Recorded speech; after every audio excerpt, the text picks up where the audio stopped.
This channel does not promote any violent, harmful or illegal activities. All content provided by this channel is meant for an education purpose only.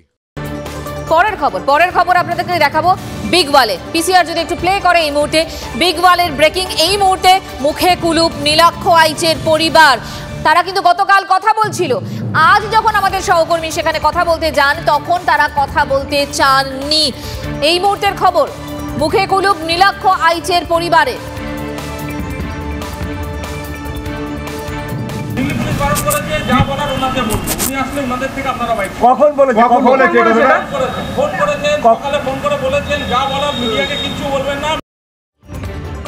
এরকম একটা যখন ঘটনা তখন তাদের রাজনৈতিক দরজা হবে না, সেটা হতে পারে না। তাপস সুকান্ত দরজা ইতিমধ্যেই শুরু হয়ে গিয়েছে এই ললিত ঝা যোগে। ললিত তাপস রায় ঘনিষ্ঠ ছবি পোস্ট করে দাবি সুকান্ত মজুমদারের বিজেপি রাজ্য সভাপতিকে পাল্টা তোবাবাদ তৃণমূল বিধায়কের। সুকান্ত মজুমদার ঘটনা প্রমাণ করুন, প্রমাণ না করতে পারলে আইনানুগ ব্যবস্থার হুঁশিয়ারি তাপসের। और ये जो मास्टरमाइंड है इसके साथ कांग्रेस और टीएमसी नेताओं के बहुत सारे फोटोज हैं और ये उसके साथ साथ सीपीएम के साथ भी थोड़ा उनका एडजस्टमेंट लग रहा है क्योंकि आइडियोलॉजिकली सीपीएम के साथ भी जुड़ा हुआ है।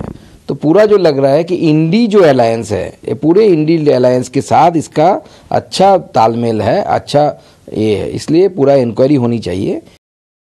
কালিয়ামালিপ তো এত সহজ নাকি? 52 বছর রাজনীতি করছি, সুকান্তর জন্মের আগে। তো সেদিনের ওকে তো টুইট করে বা এটা বলেই তো থেমে গেলে চলবে না, ওকেও তো যা যা করার সেগুলো করতে হবে। আর আমার সঙ্গে ওর কোর্টে দেখা হবে। কথায় কথায় ওরা কোর্ট দেখায় তো, আদালত দেখায় তো। এবার আমি এটা সু করব, মানে সিভিল অ্যান্ড ক্রিমিনাল দুটোই। আমার সঙ্গে ওই নামের ওই ব্যক্তির কোনো ধরনের কোনো দিন এক আধ দিন, যদিও ছবি কোনো বিষয় নয়, এটা ওকে প্রমাণ করতে হবে। আর প্রমাণ না করতে পারলে ভারতীয় ল অফ দ্য ল্যান্ড অনুযায়ী যা করার আমি করব।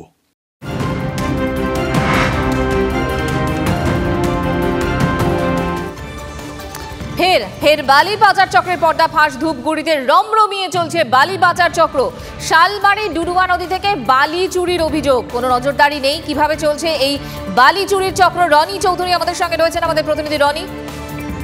মঞ্জিরা, দেখো যে ছবি ধরা পড়েছে যে কুয়াশার আড়ালে কিন্তু দেদার চলছে বালি পাচার, এবং বিশেষ করে জলপাইগুড়ি জেলার ধূপগুড়ি থানার অন্তর্গত যে শালবাড়ি এলাকা রয়েছে সেখানকার ডুডুয়া নদীতে কিন্তু বালি তোলা হচ্ছে বেআইনিভাবে, এবং তার পাশেই রয়েছে পুলিশের নাকা চেকিং, এবং সেই নাকা চেকপোস্টের সামনে দিয়ে কিন্তু সমস্ত ট্রলিতে করে বালি তুলে নিয়ে যাওয়া হচ্ছে বিভিন্ন জায়গায়। আর এর থেকেই কিন্তু প্রশ্ন উঠতে শুরু করেছে কি করে পুলিশের নাকা চেকিং এর সামনে বেআইনিভাবে এই বালি পাচার চলছে, এবং যার পরে কিন্তু কোনো আইনি পদক্ষেপ হয়নি। কি করে এত সাহস পাচ্ছে?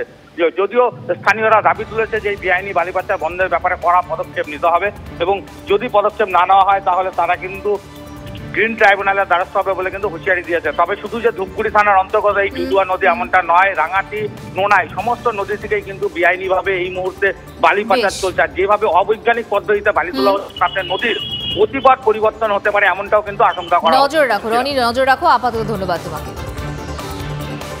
বের হচ্ছে ব্যাপারটা তো একটু মানে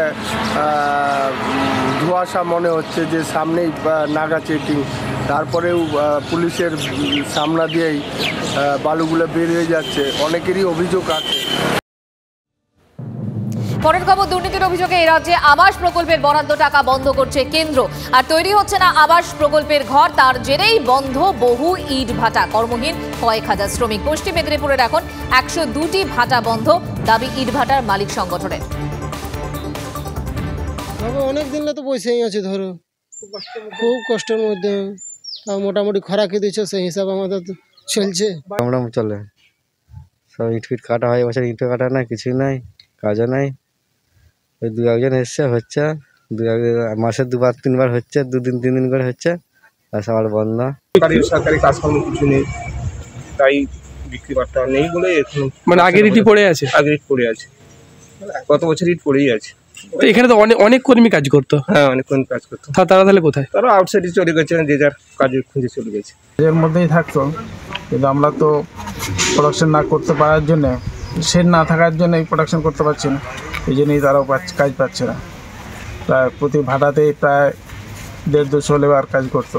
তাদের রোজগারটা বন্ধ আছে। ওরা অনেক বেশি ইনভেস্ট করে অনেক টাকা এক্সট্রা রেট দিয়ে আমরা প্রোডাকশন করেছিলাম, তারপরে আবাস যোজনা হয়নি, যার ফলে কোটি কোটি প্রত্যেক ভাড়াতে পড়ে আছে, যার ফলে এই বছর যে শুরু করব সেটা শুরু করাটা আমরা ক্যাপিটাল পাচ্ছি না।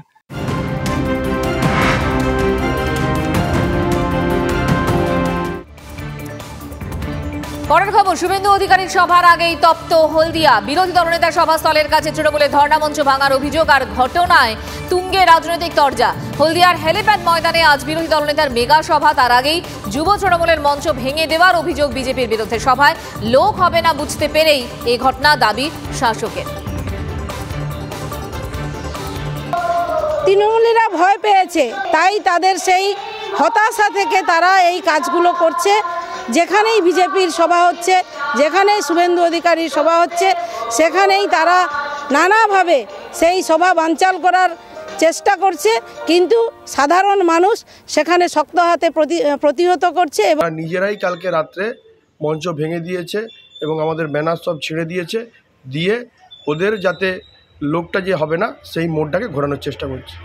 আমাদের অনুমোদন 13 তারিখ থেকে লাগাতার ধর্ণামঞ্চ, তো আমাদের যদি লাগাতার ধর্ণামঞ্চ 13 তারিখ থেকে শুরু হয়, আমরা যদি ধর্ণামঞ্চ এখনও চলতে থাকে, আমাদের এখন টানা 17-18 তারিখ পর্যন্ত চলবে, তাহলে পুলিশ কেন খুলতে বলবে? পুলিশই তো অনুমোদন দিয়েছে লাগাতার ধর্ণামঞ্চে, তো এখানে পুলিশ আবার খোলার প্রশ্ন আসছে কেন?